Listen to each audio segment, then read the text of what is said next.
Hey guys, welcome back to our conditions video series. In this video, we're going to discuss frozen shoulder. Now, I'm sure you've heard of someone saying, oh, I have shoulder pain or I have a rotator cuff injury. Frozen shoulder is a shoulder problem, but it's from a different animal.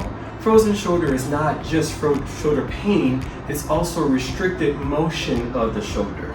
And there are two types of frozen shoulder. There's primary and secondary. Primary frozen shoulder just happens for no reason. The patient will be fine, and then they'll notice their shoulder is becoming limited range of motion and they have lots and lots of pain with the shoulder. Secondary frozen shoulder is secondary to another shoulder pathology or injury like a rotator cuff injury or a fall.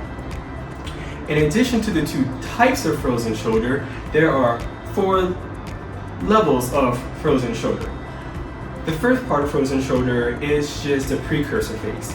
The patient will have normal range of motion of their shoulder, but when they get to like the end range of motion, they'll have some sharp pain in their shoulder.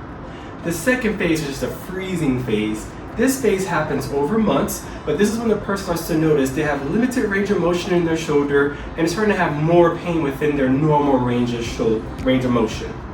The third phase is the frozen phase. This is when the patient has very limited motion in their shoulder. Every motion causes them pain and they have lots of inflammation in the shoulder. The capsule becomes fibrotic. We have inflammation of the bursa sacs. This is a truly painful and limiting part of the condition. And our last phase is the thawing phase. This is when our patient regains some more range of motion over time and they get back to normal.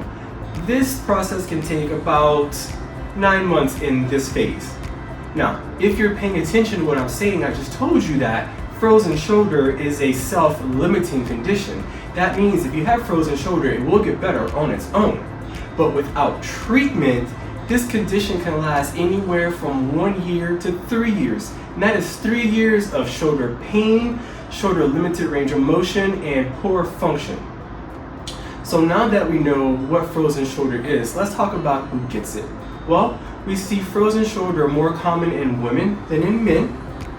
We see it more common between the ages of 40 and 65, so that middle age time of your life. And we also see it more common in diabetics and those who have thyroid issues.